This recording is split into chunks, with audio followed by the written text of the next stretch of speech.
मोदी का किसने रोका रास्ता? किसकी वजह से पीएम मोदी को इंतजार करना पड़ा? क्या थी वजह जो 1 घंटे तक प्लेन में फंसे रहे पीएम मोदी? पीएम मोदी की प्लेन में ही बैठे रहने की क्या रही मजबूरी?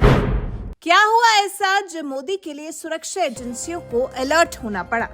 जी, सुरक्षा एजेंसियां और पुलिस को अलर्ट पर रहना पड़ा क्योंकि पीएम मोदी का प्लेन फंस गया। शुक्रवार को पीएम मोदी का रास्ता रोका गया। उन्हें ग्वालियर से दिल्ली की फ्लाइट में 1 घंटे तक इंतजार करना पड़ा। ग्वालियर में पीएम मोदी का कार्यक्रम संपन्न हो गया था। उसके बाद भी वो ग्वालियर से दिल्ली के लिए उड़ान नहीं भर पा रहे थे।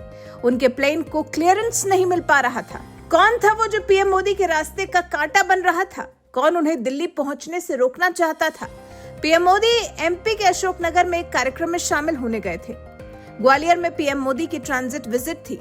दोपहर 2 बजे के आसपास पीएम मोदी का विशेष विमान महाराजपुर एयरफोर्स स्टेशन पर उतरा था। अशोकनगर का कार्यक्रम संपन्न होने के बाद पीएम मोदी शाम को करीब 6:30 बजे दिल्ली के लिए रवाना होने वाले थे, लेकिन वो लगभग 1 घंटे तक वहीं फंस गए। जितनी देर PM Modi Maharajpura airbase station पर फंसे रहे, पुलिस प्रशासन और सुरक्षा एजेंसियों की मानो सांसें फूल गईं।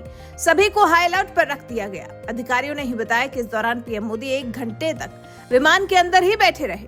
महाराजपुरा एयरबेस देश में सामरिक दृष्टि से खास महत्व रखता है। यहीं पर जब पीएम मोदी फंस गए तो ये कौतूहल का विषय बन गया।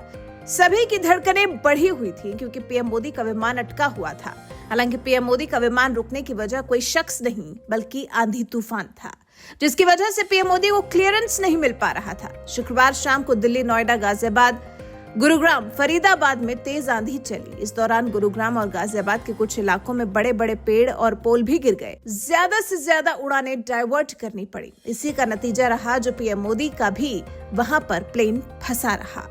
वैसे जानकारी के लिए आपको बता दें, इंडियन एयरफोर्स के मिराज एयरक्राफ्ट का ग्वालियर स्थित महाराजपुरा एयरबेस सबसे बड़ा स्टेशन है। पहले भी मिराज करगिल युद्ध में इतिहास लिख चुका है। करगिल युद्ध के समय मिराज ने ग्वालियर से उड़ान भरकर 30,000 फीट की ऊंचाई से दुश्मनों पर हमला किया था। भारत ने जिस तरह से सर्जिकल स्ट्राइक को अंजाम दिया था, उस स्ट्राइक में ग्वालियर एयरबेस से भी लड़ाकू विमानों ने भाग लिया था। एयर टू एयर विमानों में रिफ्यूलिंग का इतिहास भी ग्वालियर एयरबेस के आसमान में रचा गया था। तो कह सकते हैं कि महाराजपुरा एयरबेस पर पीएम मोदी पूरी तरह सुरक्षित तो थे, बस क्लियरेंस ही नहीं मिल पा रहा था क्योंकि दिल्ली और दिल्ली एनसीआर में मौसम खराब हो गया था।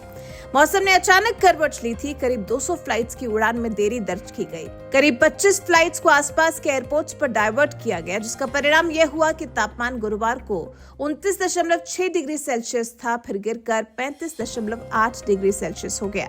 यही वजह रही जो पीएम मोदी वापस दिल्ली के लिए उड़ान नहीं भर पा रहे थे और उन्हें महाराजपुरा एयरबेस पर ही 1 घंटे तक प्लेन में बैठकर इंतजार करना पड़ा था। वैसे क्या आपने भी आंधी तूफान की वजह से फ्लाइट डिले का अनुभव किया? आपका पीएम मोदी की फ्लाइट डिले होने के बारे में क्या कुछ कहना है? कमेंट कर हमें जरूर बताएं। साथ ही हमारे इस वीडियो को ज्यादा से ज्यादा शेयर करें और हमारे चैनल को सब्सक्राइब कर बेल आइकन दबाना बिल्कुल न भूलें।